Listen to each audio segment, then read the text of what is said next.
Is Ukraine a terrorist state? Are Ukrainian leaders terrorists? This seems to be the direction in which the leadership in Moscow is heading.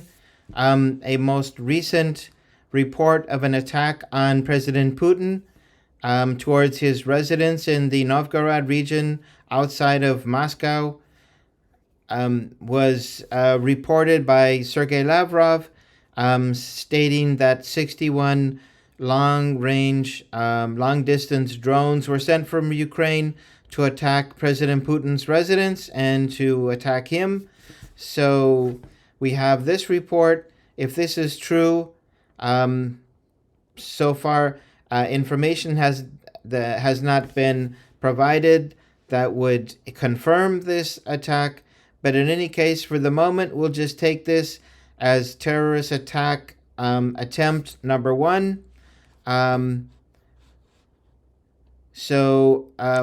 have this killing of a Russian general in Moscow, and which also killed 3 people nearby. This is obviously a terrorist attack.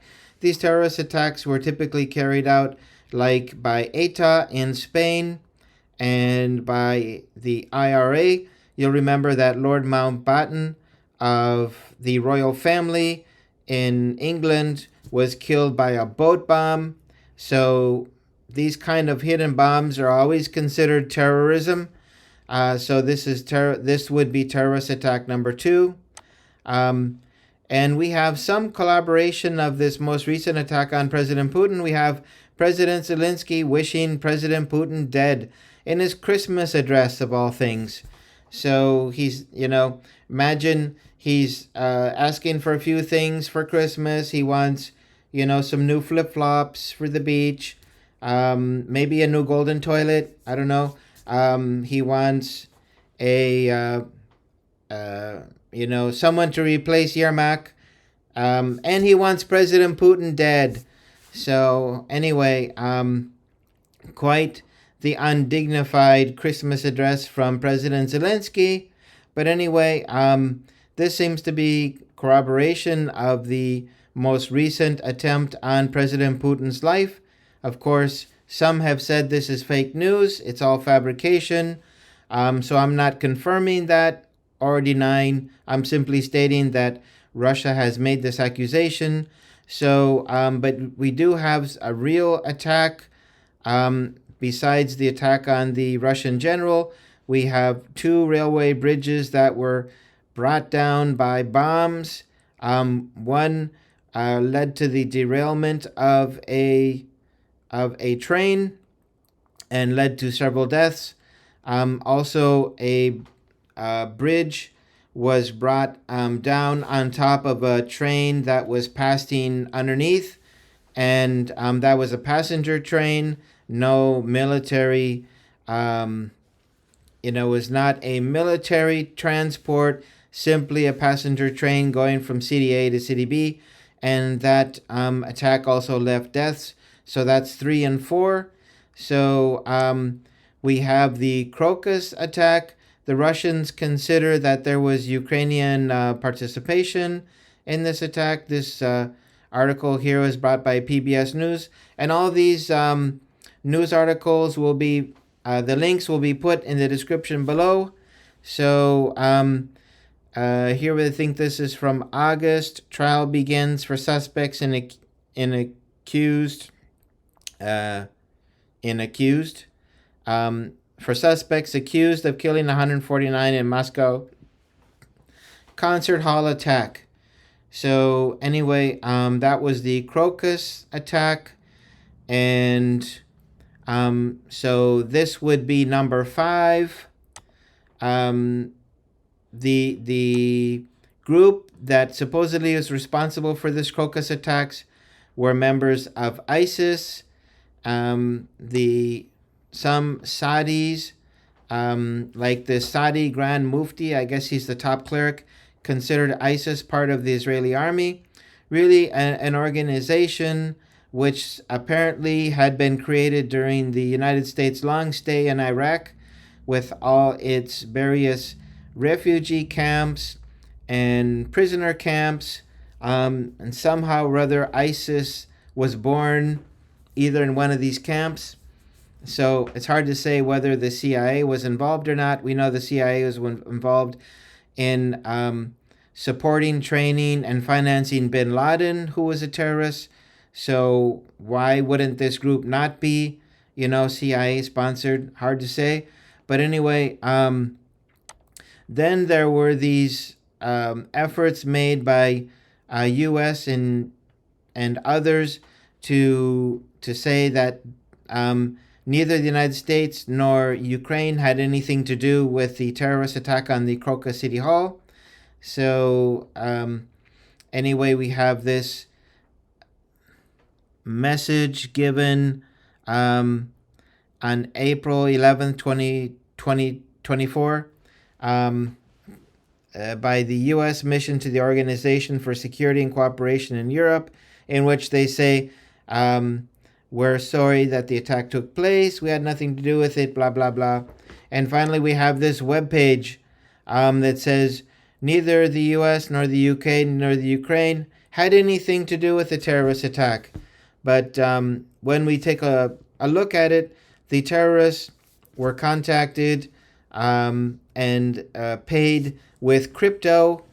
So the crypto payments was being used by Ukrainian, the FSB, in previous attacks, whether terrorist attacks or otherwise. And also, let me get this out of the way. And so we have crypto payments. We have a similar modus operandi to previous Ukrainian terrorist style attacks in Russian territory.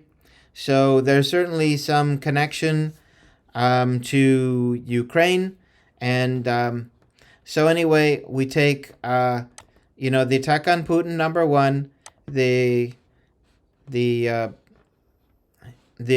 attack, the bombing of the Russian general and 3 people nearby. That's a car bomb. That's terrorist attack 2.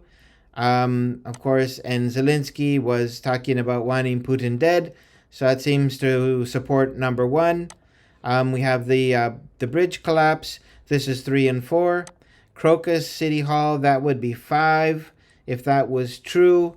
So anyway, if you're looking at things from the Russian point of view, and I'm sure the evidence in the Crocus City Hall will be forthcoming, since they captured them and they would be hold them to have a trial, then I imagine much of the evidence is sealed until the trial, and then once the trial takes place, we will be able to learn more about what the Russian investigators learned.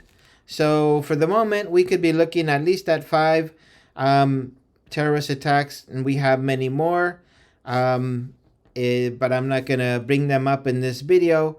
But anyway, the question is Russia going to call Ukraine a terrorist state? Because this would change the special military operation to an elimination of a terrorist organization, something similar to what Russia had done previously. So anyway, is Russia about to declare Ukraine a terrorist state? It's hard to say. Would there be any benefits to Russia declaring Ukraine or Ukraine as a terrorist state, or the leaders of Ukraine terrorists? Well, the benefit would be that they could then target them and begin to eliminate any installation, any resource that they use. They could be attacking those individuals and trying to eliminate any source of funding.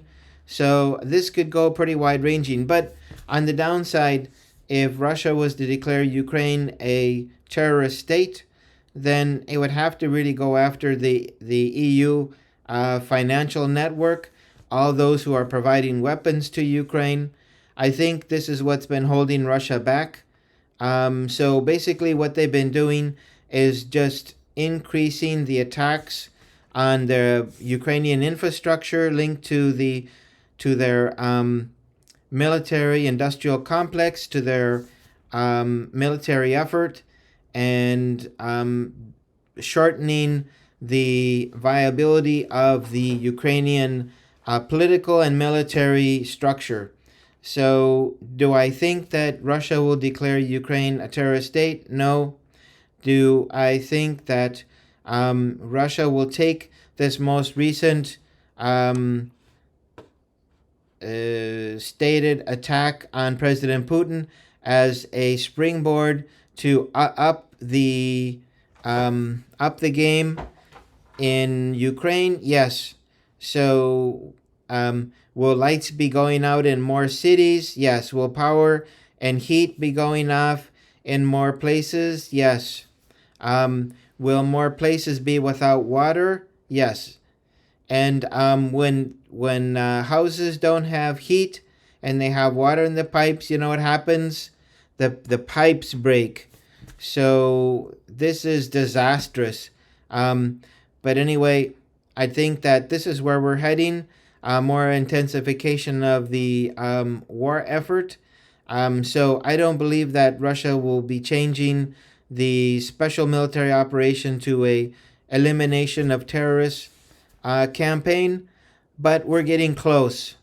And once the U.S. cuts off all aid to Ukraine, I think that would make this declaration a little bit more palpable for Russia. But anyway, they have to look at all the positives and negatives and decide what they want to do. But anyway, is Ukraine, in the minds of Russian leaders, is Ukraine a terrorist state? Yes. So will things get worse in this conflict? Of course. So anyway, buckle up. For 2026 will be a banner year for bombs and for drones and all sorts of advancements of the Russian forces on many fronts. Russia will begin to seek the buffer zone that they so ardently desire. So anyway, this war effort will expand. They will stretch the Ukrainians out so many kilometers that their front lines will begin to collapse. And once it begins to collapse, we'll get the finger pointing. We'll get the calls for Zelensky to be canned and to bring in Zelensky. Yes, the guy that totally blew the summer 2023 offensive in the Zaporizhia area.